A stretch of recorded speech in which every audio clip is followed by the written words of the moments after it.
Ake, bugün qanday iyiga amal жасаймыз? Bugün ba? Son bilmey turum ben.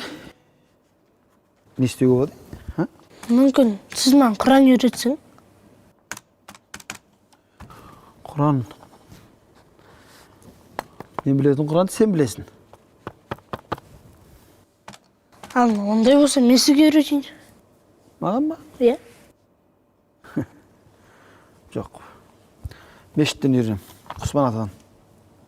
Ал, онда екеуміз бірігіп баса біреуге үйретейік. Dürüst. Kimge misal?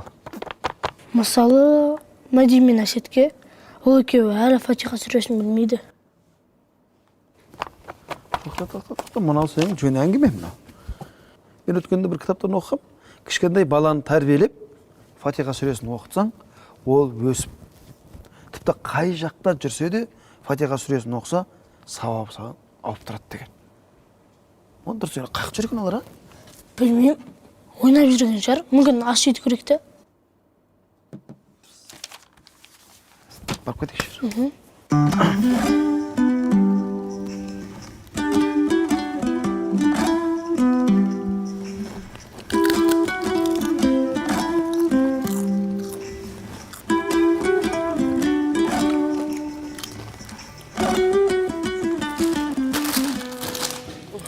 Ey?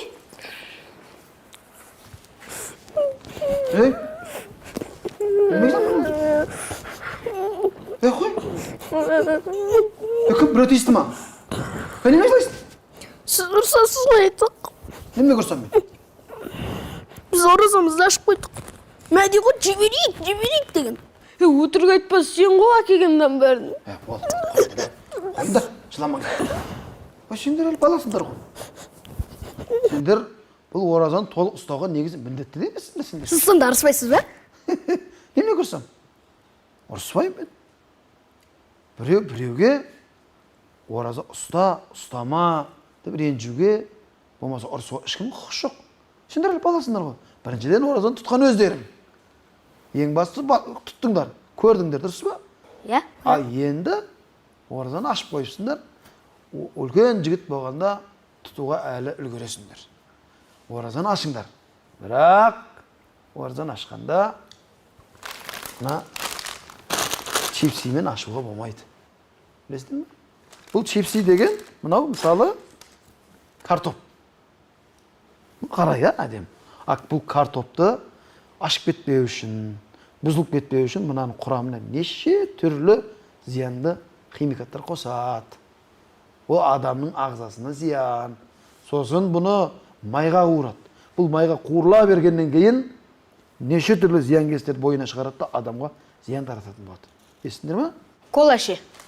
Ой, кола деген, енді бұл кола, мысалы 1 литр колаға 16 қасық қант салады екен. Қанттың қандай зиян екенін білесіңдер ме сендер? Иә. Иә. Сондықтан мен сендерге айтарым, әлі баласыңдар. Оразаны бұзыңдар.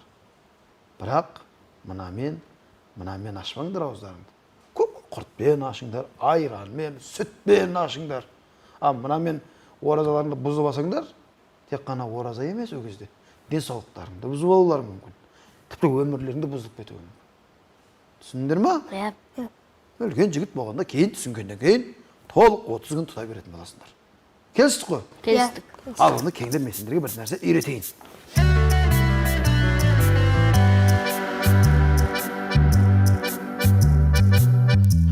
Ал енді балалар, құр жүргенше қазір Құран жаттайтын боламыз. Яғни Құранның алғашқы сүресі Фатиха. Фатиха сүресін жаттаймыз. Ең бірінші наны үйренмеңдер. Ең бірінші қандай іс бастар алдында, немесе ас ішер алдында, немесе не істер алдында Бисмиллахи рахмани рахим деп бастайсыздар.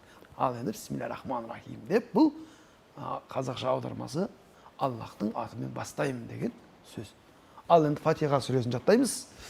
Арман, баста. أعوذ بالله من الشيطان الرجيم بسم الله الرحمن الرحيم الحمد لله رب العالمين الرحمن الرحيم مالك يوم الدين إياك نعبد وإياك نستعين اهدنا الصراط المستقيم صراط الذين أنعمت عليهم غير المغضوب عليهم ولا الضالين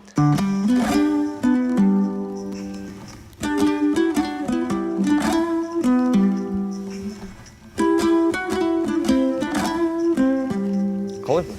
Жақсы. Дұрыс, күшті отырыз. Енді қолыңызды дұға жасаған сияқты отырыңыз. Жақыннан түсіріңіз. Не істеп жатсыңдар? Жұмыс уақытысында отырасыңдар. Тұрағыңыз, сіз түсіріңіз. Кезеңші, тұрсаңшы. Сіз де қолыңызды жайыңыз. Бүйтсеңші. Бүйтме. О, күшті болды. Не бұл? Фотосессия ма? Қараңыз. Берші. Күшті ма? Жоқ, анау. Тағы да түсірейін ба? Тамағыңызды істеп барсаңдар. Жұмыссыз қойсаңдар. Не болып жатыр? Не жаңалық болып жатыр? Жұмыстар қалай болып жатыр? Бүгін жұма ғой, соны анау жұма мүбәрак болсын деп пост сап қойын десем, бәрі де бір суретім жоқ еді, соны. Сені қойшы. Не болып жатыр деймін? Жарнама не болып жатыр? Инстаграмның жарнамасы не болып жатыр? Не жаңалық болып жатыр? Соңғы пост міне 35 лайк, 10 комментарий бар. Берші. Жазып па? Кім жазған екен? Сипош жазыпты. Сипош жарайсыңдар депті. Сармадер тек қана алға депті. Тек қана дегенді қосша жүріпті. Осыны қатеш жазса болады, ол да сауатсыз. Сәбит жазыпты. Күлем, мына біз өзіміздің ауылдарында жазған ғой. Халықаралық деңгейге шығамыз дейміз. Біз әлі көшаралықта жүрміз ғой. Не дейсің маған? Не дейсің? Даяшы тап, даяшы. Даяшың не қатысы бар мына жерге енді? Сосын анау пітәніңді ауыстыршы, айналайын. Құртшы басқа адам ақпыш. Отырып тамақ сұрай береді. Бір тоймайтын бәле солың сенің. Ауыстыршы. Не біз бірден жынданып кетеді. Жарайды, даяшыңды табам. Кіммен сөйлесем пітәмен өзім болды. Жүргізсеңдер жұмыс, жылдам істеңдер. Істеп жатыр қой енді, посттың бәрі осы үшін ғой.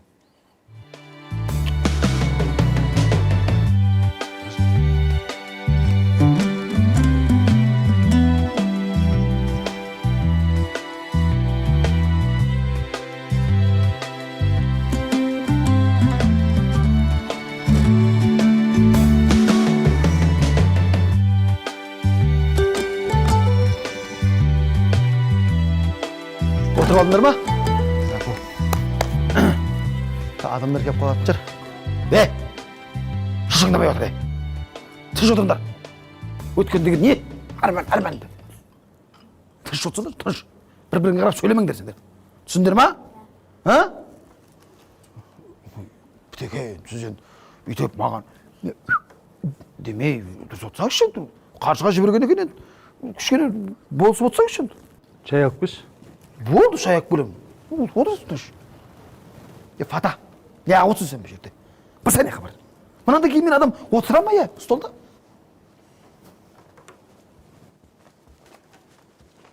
Отырын тұр. Мына сен өткен әдемі отырдың сен, молодец. Бірақ күліп отыр. Сіз жақсы отырсыз. Бірақ өткенде анау немене біліп бала құсап суретке түсіпсіз де жүгіріп келесіз. Қойсашы, ұят қойсыз, үлкен адамсыз. Бір-бірімізді танитынымызды білдірмейікші, в общем. Түсіндер ма? Бітеке түсіндіңіз ғой? Бітеке. Сен мыналарды көзбен кішкене не ағып отыр. Жөніңді шығарам тура. Ассаламағалейкум. Ойбай. Ой, Алмат Сақатов. Ой, Мырзахан. Фамилияң? Есіне түспей тұр. Мен қайдан танисыз? Ой, Фармағайым әке. Сіз мынау Инстаграмада жүрген жұлдыздар бар ғой. Соның инстаграмасындағы жұлдызсыз ғой. Қасымен қарасаң да ана жұлдызбен де түскен суретке, мына түсіп, әдейі іздеп келдім мен. Үстімен суретке түсейін деп. Ойпырма, мені Алматы Сағат таниды. Келіңіз, төрлетіңіз. Бізде бүгін адам көп енді. Иә, сол көп екен, адам көп екен. Отырыңыз, жайғасыңыз. Қалайсыз, аман есен? Аллаға шүкір, өзіңіз жақсысыз ба? Ақырында. Не қалайсыз енді Алматыға? Бұл енді біздің қонақжай қазағымның үйі аспан диярдам ғанасы болғаннан кейін бізде бәрі бар. Шай, кофе, қымыз, қымыран, су, қар, мұз деген сияқты. Біз екен, мен енді өзім қарапайым адаммын ғой. Маған көп нәрсе керек жоқ. Сүт қатқан шай болса бізге... Оны біз Шымкент шайы деп қойып ағамыз. Өте дұрыс. Сондай бір бастың сақинасы шай ішпесем ауырады енді. Болды. Так, даяп жүрсіз ғой. Шұғыла? Ау. Не ақшы? Шымкент шайын ақ бел. Шұғыла? Жалғыз жүрсіз ба? Ой, мен енді өмір бойы салт жүрем ғой.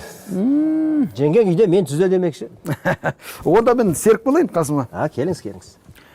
Ой, фырмай. Телевизордан бөлек көрінесе, Ұзын үлкен боп па? Ой, фырмай, тәуіп. Өзі қарасақ өзіміз сияқты. Жақсы екен мына жерлеріңіз. Адамдарыңыз көп, расында жақсы ғой мынау. Біз адам көп еді бізде, адам көп.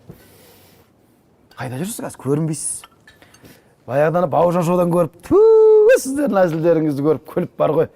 Өмірдің барлық мәселесін ұмытып қалушы ек.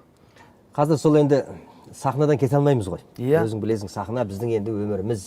Өнерім, өмірім демекші. Сол бір 5-6 баланың басын қосып, бір керемет деген бір әзіл оспақ ұжым жасаған. Иә.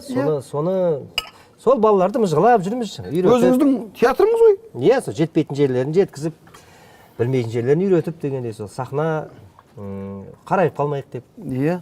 Арасында бір киноларға барып қоямыз. Білем, киноңызды көріп жүрміз. Той-томалақ, сол әртістік өмірі ғой. Анау, біз енді үйде Асларына көреміз. Көбінесе Асларына көреміз.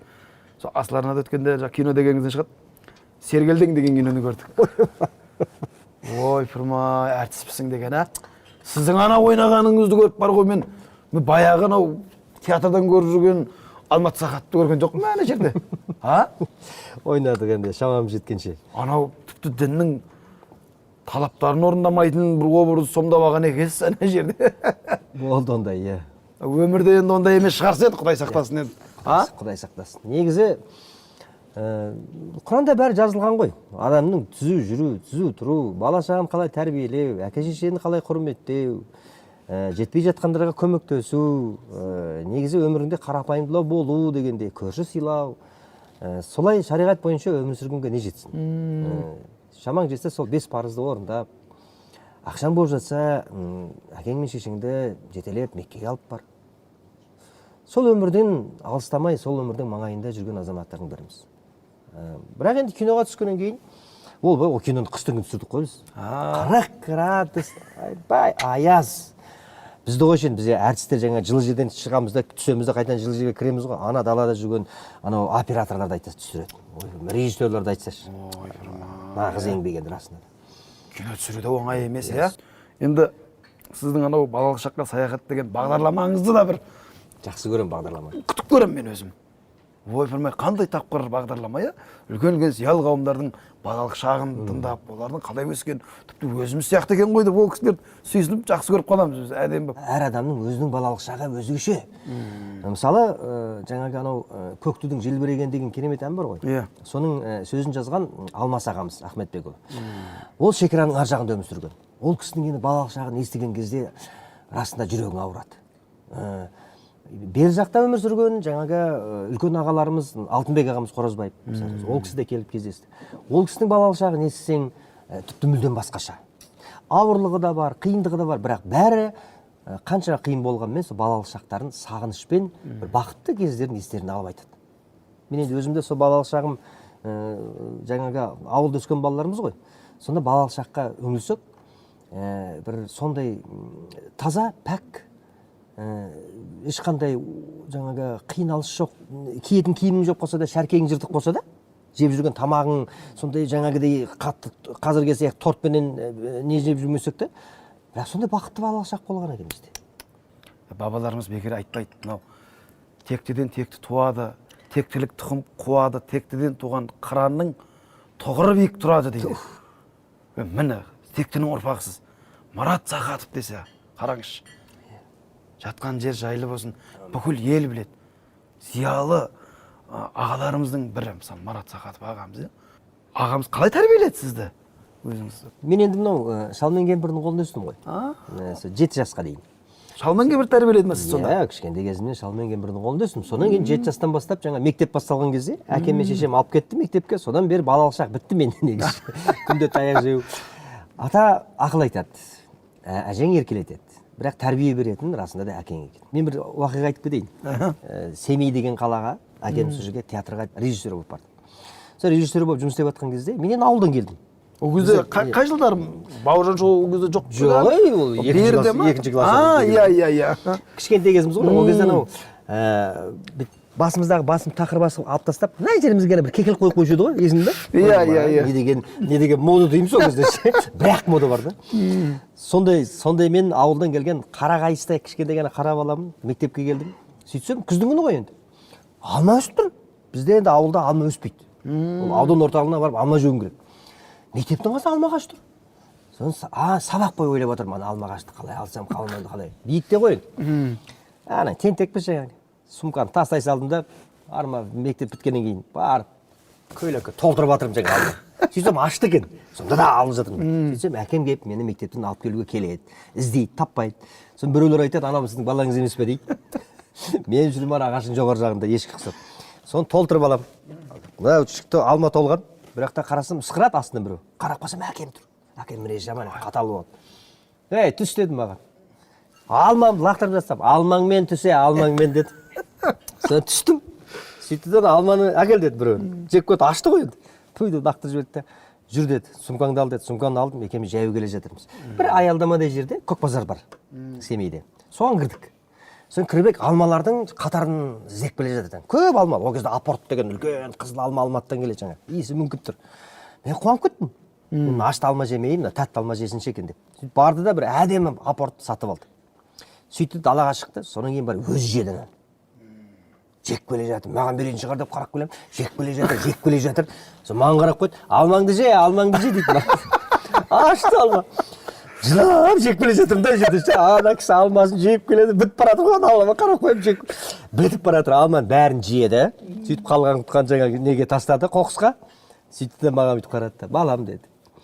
Қалай еңбек етесің деді. Солай алма жейсің. Ұрланған алманың дәмі андағындай болады деді. Содан бері өмір бойы сол біреудің алажымын аттау, біреудің бірдеңкесін алып кету дегенде сол кезде сол миға құйып тастады. Бір-ақ сөзбен. Енді анау қоғамдық құндылықтар, қазіргі енді мынау қоғамымызда неше түрлі адам, ақ, қара. Амата, тойға шығып жүрсіз ба? Кіремізде шығамыз. Той? Той деген қазақтың қазынасы ғой. Барамыз. Бір суретке түсіп алсақ бола ма? Түсейік, сен сосын жүрміз ғой. Болды, екеуіңіз түсіріп алайын онда. Ал, келдір бәнде. Ой, апа енді жаңаған айттық қой енді сізге. Ой, бақ. Ұса бермеш едім маған. Тушқандарыңыз ба? Балам ғой. Бала. Дұрыс. Көп түкірсе көл болады. Бүкіл немен жұмыс істеген дұрыс. Ақыр біліп қойдыңыз ғой. Менің семьям, мен ақыр білдіңіз ғой енді. Келіңіздер ода түсірейін мен онда. Кішкене ары тұрыңыздар. Осылай ма? Дәл осылай ма? Ай, бәркел. Фатаң, шешіп тасташы фатаңды. Не біле? Бәріміз күлеміз.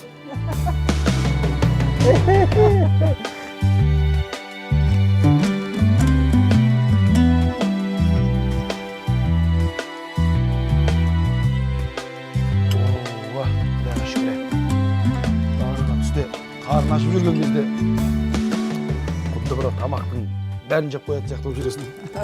Енді тойып қалатын болып қалдық қыз. Бақыт. Ау, сен маған ана дәрімді бересіңші. Қай дәріңіз апа? Бас аурудың ба? Жоқ, анау Organic Life. Қазір. Қалай? Тойдың ба? Терепанк дей ма? Trepank. Трепанг ба? Ой, сенде бак. Пайдасы зор бұл дәрінің, айналайын. Ем болсын. Ем болсын апа. Иә, ем болсын. Бисмиллахиррахманиррахим. Бізге ішуге бола ма? Апамыз дәрісі ғой. Бірақ бұл несі қасиеті ішкі құрылыстарға жақсы. Шөптіктен жасалған ғой. Бәріне пайдасы бар. Сен ішсең болады бақ. Тәтті өз. Мен де ішем ғой онда. Әке, мен Мәди мен Әсетке Фатиха сүресін үйретіп қойдым. Қойшы, жаттап алдыңдар ма? Иә. Ой, дұрыс болыпты ғой. Рас па? Иә. О, Мәди айтшы. айналайын құлыным. Кәні, айтшы. Ағзу биллахи минаш шайтанир ражим. Бисмиллахи рахманир рахим. Алхамдулиллахи раббика аламин. Ва рахманир рахим. Малики яумиддин. Яка нахбуду ва яка настағин. Ихдина сиротал мустақим. Сиротал ладина алхамта алейхим. Гайрил мағдуби алейхим уладдолин. Ой, мен бәрекелді айналайын құлыным. Онда сендер жақын ауылдағы мешітке барып, тарауық оқып қайтыңдар. Сөйтейікші, тарауыққа барайық. Сөйтіңдер. Ал. Жақсылап. Ал менде жүрсің? Ал. Бақ берсін, береке берсін, елімізге мереке берсін. Ұстаған оразамызда, қылған құлшылығымызда, жасаған ниетімізді Алла тағалам қабыл етіп, екі дүниенің бақытына кенелсін. Аумин. Аллаху акбар. Армандаймыз бақытты жанияның болғанын, ақылды қарияның жолдары, байлығын екі қолдағы. аңғармаймыз бағыңды даралайтын күшінде, барыңды бағалайтын кісінде, өз отбасыңның жүнде. Үлкен үйде жастықтың сағындырған шағы бар, қарттықтың мағыналы